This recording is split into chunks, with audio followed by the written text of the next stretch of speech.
Now, Roma Wines, R-O-M-A, made in California for enjoyment throughout the world.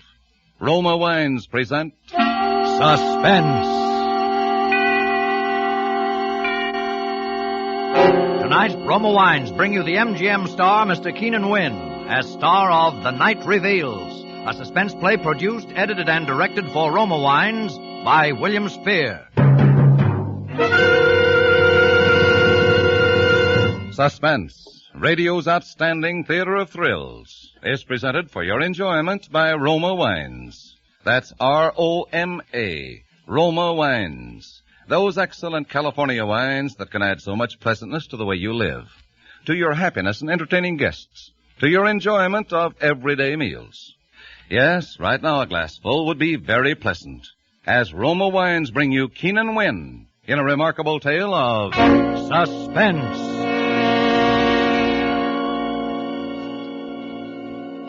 Go ahead. Tell us the story, Mr. Jordan. It might help to get it out of your system. Yes. Go ahead, Harry. Well, tell it here, Marie, in front of you? Sure. I can stand it if you can. Well, all right. I'll tell it. From when I first began to know, for sure, 2 weeks ago. I should have known before that something was wrong. I should have known by her eyes. There was a queer look in them, staring at me 1 minute and avoiding me the next. Well, I came home late one Monday night. They were asleep, my son Johnny and my wife here, Marie. I lay in bed reviewing my day's work. You see, I'm an investigator for the Herkimer Fire Insurance Company, and while thinking about the fire on 2nd Avenue, I fell asleep. Suddenly, I was sitting bolt upright, wide awake, with a strange feeling of being alone in the room. I looked towards Marie's bed. It was too dark to see. I called. Marie? Marie? No answer. I got up and I walked to her bed. The quilt was bunched up. I pulled the covers down. The bed was empty. In the bathroom? No, she wasn't there. And not in Johnny's room either. Johnny was alone. Marie wasn't in the apartment. I put on the light. I looked at my watch. It was 2 a.m. I got dressed, walked out, rang for the elevator. It was nothing. Of course it was nothing important. But my heart kept hammering away. Oh, morning, Mr. Jordan. Kind of late for you. Yes. Good morning, Steve. Did you see my wife go downstairs? Yeah, Mr. Jordan, about half an hour ago, I'd say. Oh, yes. Yes, of course. Did you see which way she went? Yeah, sure. She went towards 3rd Avenue. Said she was going to the... Going to the drugstore, I guess. Yeah, that's right. There's one over on 96th Street, open all night, you know. Oh, thanks. Well, that was it. She went to the drugstore. I was worried over nothing at all. I didn't know what to do, quite. I didn't want to follow her, but the elevator boy was watching me, so I strolled easily along toward 3rd Avenue. I stood on the deserted dark corner and looked up and down the street. Then I saw her coming. She was walking toward me briskly. Harry, what are you doing here? Well, I got up and saw you were gone. I couldn't sleep. Had a dreadful headache, so I decided to go down for some aspirin. Yeah. Oh, yeah, of course. The drugstore on 96th Street. But you were coming from 98th Street. I took a little walk, thought some fresh air would do me some good. Oh, yeah. Yeah, it's a nice night. I've only been gone about 10 minutes. Well, Steve said you were gone about a half an It hour. was only 10 minutes. What time is it now? 2:35. I've been out for about 15 minutes. Oh, it's more than that. It was 15 minutes, no more than that. Well, yeah. Yeah, I guess so. Well, everything seemed all right, but still I felt something was wrong. We got into our apartment and we both went to bed. For a minute or so, we said nothing. Listen. A fire. A fire. Yeah. Yeah, not far. Over east a couple of blocks. By the river, I'd say. Hey, it's my district. A fire. Who... Hello. Hello, Harry. Sorry to wake you in the middle of the night, but there's a bad one over near you. Between 2nd and 3rd. Maybe a total loss. Between 2nd and 3rd, Mr. Parmenter? Oh, an apartment building. Yeah. 98th Street, 340 East 98th. I called you because I'd like you to go there direct first thing in the morning instead of coming to the office. Okay, I'll meet you there. Okay, Mr. Parman. Good night. A fire on 98th Street. Yeah.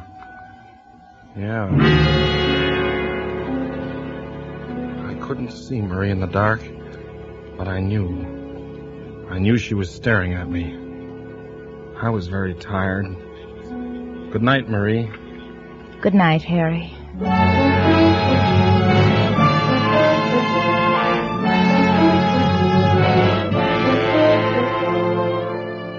For Suspense, Roma Wines are bringing you a star, Keenan Wynn, with Kathy Lewis in The Night Reveals by Cornell Woolrich. Roma Wines' presentation tonight in radio's outstanding theater of thrills, Suspense.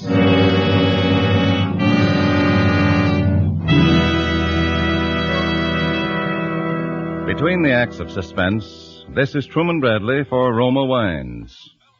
Tomorrow and Saturday, most American households will be busy with preparations for Easter Sunday dinner, the traditional feast ending the Lenten season.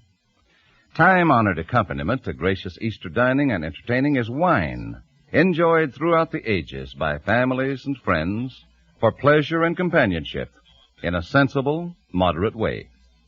A fine wine that will add good taste and friendliness to your Easter day is Roma, the wine most Americans prefer. And most popular of all Roma wines is Roma California Sherry, a light, mellow wine of inviting fragrance and unusual nut-like taste. The centuries-old custom of sipping sherry before dinner is now more popular than ever. And today, millions of Americans, especially those who seek good living, enjoy Roma Sherry before each evening meal. Yes, Roma Sherry is truly America's first call for dinner. Try Roma Sherry before dinner. Discover how it increases your mealtime pleasure. Get Roma Sherry tomorrow, in time for the Easter weekend. Remember, that's Roma. R-O-M-A. Roma. America's favorite wine. And now Roma Wines bring back to our Hollywood soundstage Keenan Wynn as Harry Jordan and Kathy Lewis as his wife Marie in The Night Reveals, a tale well calculated to keep you in suspense.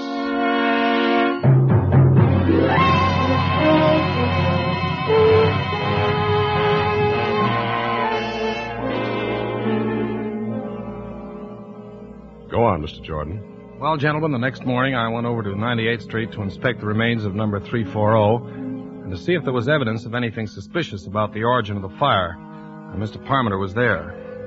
There it is. Got it. Guess we'll be paying off on this one all right. Yeah, completely burned out. Anyone hurt? A few. No one dead. Lucky they just installed the new fire escapes. Just the walls left. Fire must have been quite a sight in the height of its glory. Yeah, quite a sight. Say, those walls look pretty bad. Might collapse most any time. Oh, the building will have to be raised. That fire did a good job. Oh, there's the commissioner. Oh, hello, Parmenter. Jordan? How are you, Morrell? Know anything about the fire, Commissioner? No, not a thing. Well, we'll have a look. I wouldn't go in there, Jordan. Those walls... Oh, I can take care of myself. Maybe you better not go inside, Harry. Now, don't worry about me. I know fires as well as anyone. You stay outside, Mr. Parmenter. I'm going in. I walked gingerly into the black and ruined hallway, in ashes up to my ankles, until I reached the remains of the stairway. Underneath were several baby carriages, just twisted pieces of metal. A burning fragment of something fell nearby. Come on back, Jordan. Oh, I'm all right. I poked around near the carriages, sifting through the fine, clean ashes. Something caught my eye. A glob of yellow metal. I picked it up, and I worked my way out. She's burned through, isn't she? Yeah, clean through. Nothing left of her. Yep. Did you find anything, Harry? Oh, nothing much. Fire started in the hallway, all right. Cellar's untouched. Fire works its way up. What's that in your hand? Oh, that? Oh, it's just a piece of metal I found. Oh. Here, I just picked it up for my kid. He likes shiny things. What do you think, Commissioner? Oh, probably one of those gadgets they have on baby carriages. Yeah, guess you're right. Yeah. It isn't anything. But it was something. I had run my fingernail across this glob of metal. It looked like gold. I would examine it in detail at home.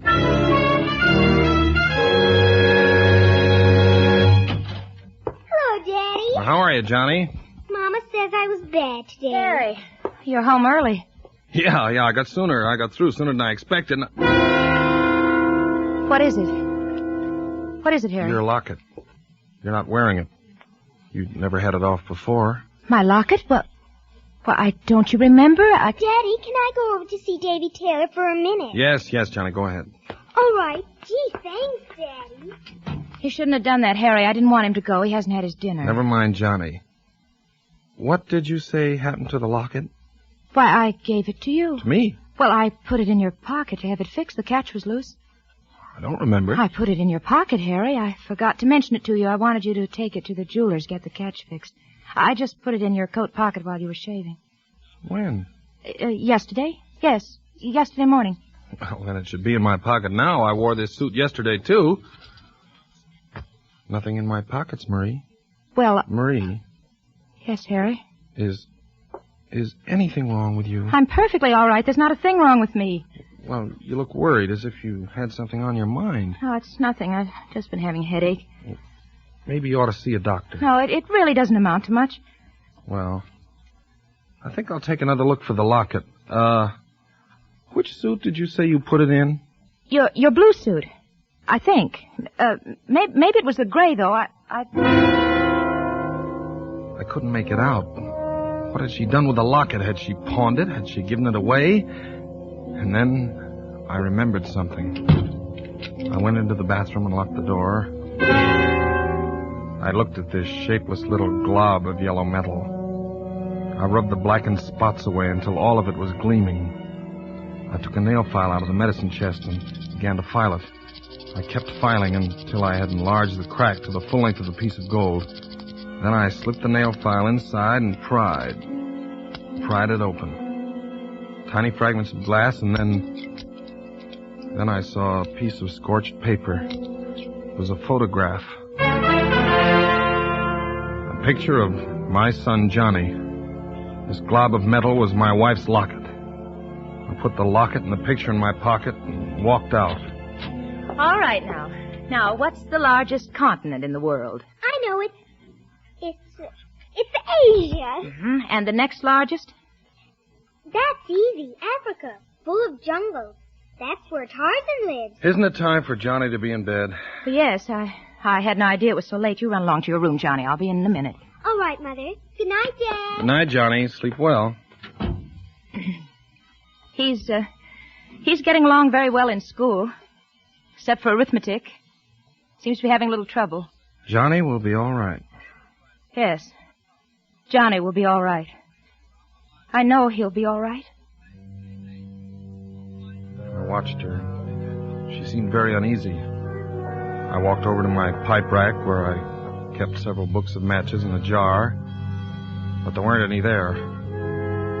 All this time I knew she was watching me closely. I looked behind the rack. There wasn't a match around. What the devil happened to all my matches? I have a match. Here, let me light it for you. Did you take the matches out of the jar, Marie? Well, Did you? Well, yes, I needed them in the kitchen. Shall I light your pipe for you? No, I'll light it myself. I picked a match out of the booklet. It was a clean white match with a green head. I struck it against the side. The match sputtered up into a yellow flame, fringed on the bottom with blue. Marie stared at it until I felt the sharp bite of the flame on my thumb. Would you like a cup of tea, Harry? No, dear, I don't think so. Marie! Leave the matches on the table. I need them. I'm rather short of matches. The pilot light isn't working. Is this the only book of matches in the house? I'll have to get some tomorrow. Where are you going, Harry? Get a drink of water? No, I'll get it for you, Harry. Never mind, Marie. I'll get it myself. I went into the kitchen. There was a paper bag alongside the gas range. Matches, all thrown in helter-skelter. Books of matches and safety matches, all mixed together. I walked back and sat down in my chair. Marie, you've been having headaches lately. I'm just tired. Nothing serious. Well, how would you like to go away for a few days? Take a vacation. I'll get a maid to take care of Johnny and me. It'd do you a lot of good. No, I don't need a vacation. There's nothing wrong with me, but Harry, there is... Yes? There's nothing the matter with... You were about to say something else. I've got to go into Johnny's room and see that he's covered. He always throws the covers off. I sat there, looking at the door, and then I glanced about the room. There was the pack of matches lying open on the table. I closed the cover, and my eye caught her purse lying nearby. It was bulging. Harry. Oh, what's the matter? My purse. Yeah. Yes, your purse. Here, look. See, the handle's loose. And it's full of matches. 12 books of them. And these newspaper clippings. Give it back to me. Why are you saving these clippings? Why do you carry matches with you? I bought the matches in a store, a dozen for 5 cents. And these clippings. Fire on 112th Street causes severe damage. And these others. Why are you saving these clippings, Marie? There's nothing wrong in that. I'm interested. I'm interested in your work. I intend to keep a file on fires. It will help you in your work. That's very considerate, Marie. Oh, Harry, you're so good. Why should this have to happen to us?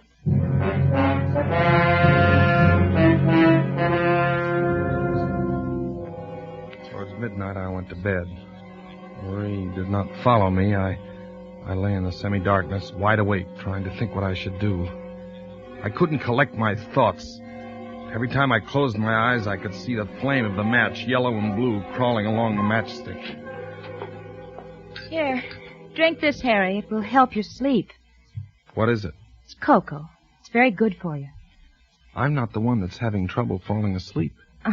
We both couldn't sleep last night. I'm taking some of this myself as soon as I go to bed. All right. Leave it on the nightstand. You'll be sure to drink it while it's hot. Yes, Marie, I will. Good night, darling. Good night, Marie. Cocoa. And then suddenly I knew. I looked around quickly for something to pour it in. There was the radiator pan. It was empty. I poured the cup of liquid into it. And then I lay back and waited. Waited for her next move. About a half an hour later, I heard the door open softly and Marie tiptoed toward my bed. Harry? Harry? Are you asleep? I didn't answer. Just kept breathing evenly. She hovered for a moment over me and then she tiptoed out, carefully closing the door behind her. I dashed out of bed and hurried into my clothes. Quickly, I poured the liquid from the pan into a bottle and put the bottle into my pocket. Then I grabbed my coat and followed her. I rang for the elevator. She only a few minutes headway. I'd catch up with her easily, and then we'd have a showdown. Steve looked at me with controlled amazement. Hello, Steve. Oh, hello, Mr. Jordan. My wife went down a moment ago, didn't she? Yeah, Mr. Jordan. Just took her down. She went toward 3rd Avenue, didn't she? I think so, sir. She sort of stopped for a minute and then turned toward 3rd Avenue. I had to get back to the elevator because you were ringing. When I reached the corner, I looked up and down 3rd Avenue. Then I saw her. She was walking north. I crossed to the other side of the street and followed her, keeping at a distance. At 98th Street, she turned east. Down the middle of the block was the remains of that last night's fire. She paused in front of the gutted building. For a long time, just stood there, looking at it. Then she walked inside. I waited for a few seconds and then followed her. It was pitch dark in the burned-out hallway. Ahead of me, I could see the glow of a match. Then I saw what she was doing. She was collecting the charred debris near the baby carriages. How foolish. There wasn't anything that could burn there now. She lit another match. I watched the flame light up her face. Her face so intent upon her work that she didn't hear me approach. Marie! Who's there? It's me, Harry. Harry, why didn't you? Come along, Marie. We'd better get out of here. Police. I took her hand, and without a word, she came along. We walked home in complete silence. We both knew. When we came to our apartment house, I stopped and rang for the elevator. In the light of the hallway, I could see her face. My wife's face. Ashy gray. Her eyes bright and painful. You run upstairs, Marie. I'll be along in a minute. Harry, where are you going? I'll be right back. Please, Harry, don't do anything. You run along, Marie. You're not going to... No. I'm only going to the drugstore to get something. I'll be back in a few minutes.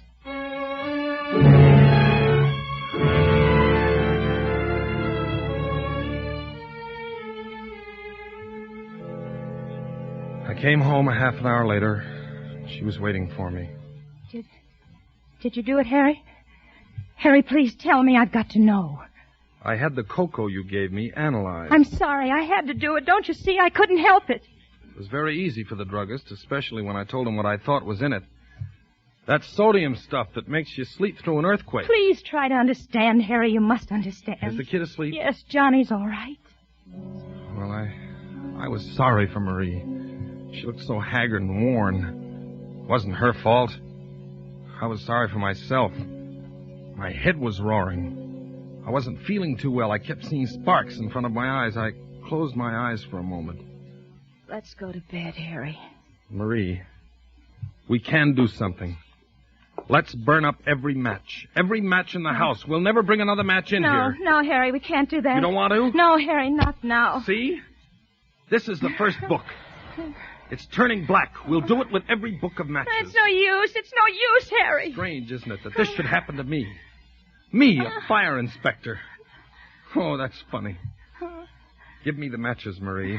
All the matches. No, I can't do that. I won't. Give them to me. Please don't. Please don't take them. I'll do anything you want, anything. Where did you hide them? Tell me. Where are they? Inside the range behind the paper bag. I dropped her hand and she sank to the floor in a huddle, weeping. Then I went into the kitchen and I got all the matches. Please, Harry, don't burn them up. By now, my anger was cooling off. Look, Marie. Look up. See?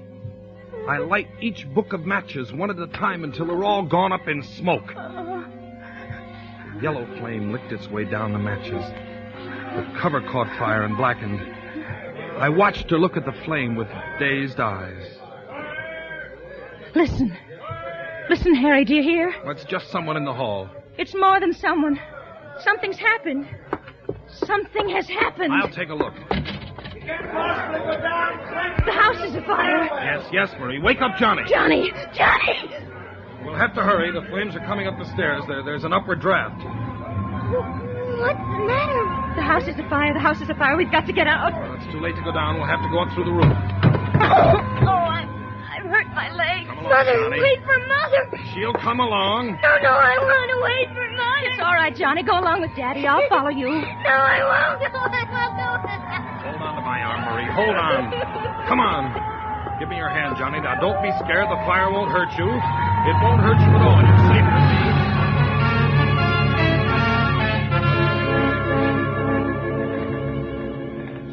We made our way upstairs very slowly because of Marie's sprained ankle. Finally, we got to the roof. There were some firemen on the next roof. About 10 feet separated the two buildings. All right, don't get panicky. We'll get you off safely. We're going to have to jump across, Daddy. Mother won't be able to jump. Her foot. It's all right, Johnny. Don't be scared. Putting a board across the two roofs. We'll just walk across. All right, now. One at a time. Tie the rope around you and come across. Johnny, you go first. But don't be afraid there. The rope will hold you in case you slip. Mother, you got to go first. I'll go right after you, Johnny. You promise? Go ahead, Johnny. Mother will follow you. No, don't turn around. Keep walking. All right, the kid's safe. Now you, lady. Oh, be careful, board. Hey, the board slipped. Hey, honey, one of you guys get another board. It's all right. Your mother's going to be all right. You pushed the board off, Harry. I saw you do it. No, I didn't, Marie. I didn't. Ah, there it is. Okay, lady. Just tie the rope around you. Don't be afraid. Don't look down. Ready? Okay, boys. There, she's all right. Now you, mister. All right. That's right. Tie the rope around you. All set. Okay.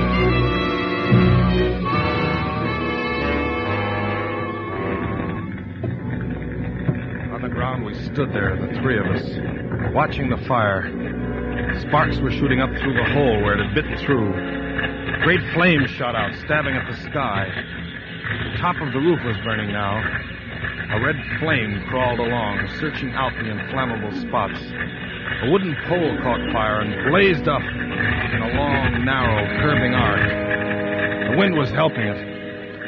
And all this time, Marie was shaking violently. Not with cold. I pitied her. And then she threw up her hands and shrieked.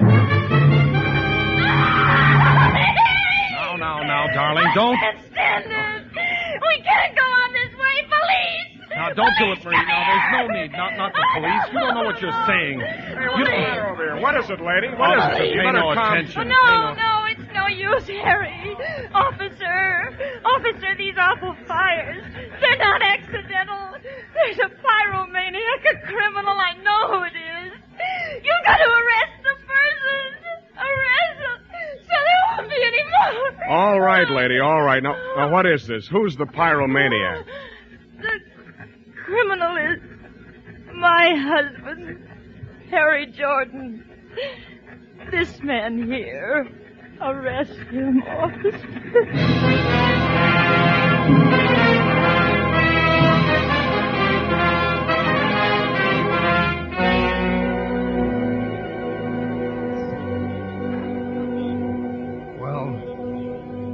That's about all there is to the story, gentlemen. Then I was brought here. Must have sounded kind of, painful for you to hear it all over again, Marie. No. It was all right, Harry. I wonder... Oh, I got a cigarette. Could I? No. I'll light it for you, Harry. You don't have to worry. I won't try and keep the matches here. She's been awful good to me, gentlemen. Take care of her, won't you? She tried everything to help. She hid the matches so as to keep them from me. She even tried to give me sleeping pills so I wouldn't... It's all right, Harry. I'm sorry about the locket, dear. Must have fallen out of my coat when I was in that building at 98th Street. It's all right, Harry. You can buy me another one sometime. You can't blame anybody for liking fires. It's not their fault. Fires are beautiful to watch. So bright and clean. They burn up all the filth and dirt. And they're magnificent to watch. Especially the big ones. The way the flames roar and crackle, lighting up everything around you. The beautiful fire. The beautiful fire. Beautiful fire.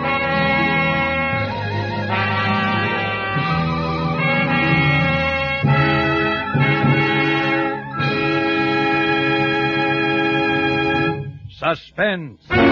Presented by Roma Wines, R-O-M-A, made in California for enjoyment throughout the world. As traditional as fine frocks for the Easter parade is fine wine with Easter dinner. Here's how you can enjoy this festive Easter dining custom and still keep within your budget. Serve delicious Roma California Burgundy. At the first sip, you'll discover why robust Roma Burgundy is the perfect flavor mate for your favorite roast or ham. How Roma Burgundy's taste harmony with fine foods brings out hidden flavor in every morsel. Best of all, red Roma Burgundy with its rich, exciting color, exquisite full bouquet, and tempting taste luxury is a treat you can enjoy often. For fine Roma wines, America's first choice, cost no more than ordinary wines. Put Roma Burgundy on your weekend shopping list now. Give your family the utmost in gracious, satisfying Easter dining. Insist on Roma, R-O-M-A, Roma Wines, made in California for enjoyment throughout the world. Keenan Wynn appeared through courtesy of Metro-Goldwyn-Mayer, producers of The Postman Always Rings Twice. Next Thursday, same time, Roma Wines will bring you Nancy Kelly, a star of Suspense, radio's outstanding theater of thrills. Produced by William Spear for the Roma Wine Company of Fresno, California. This is CBS, the Columbia Broadcasting System.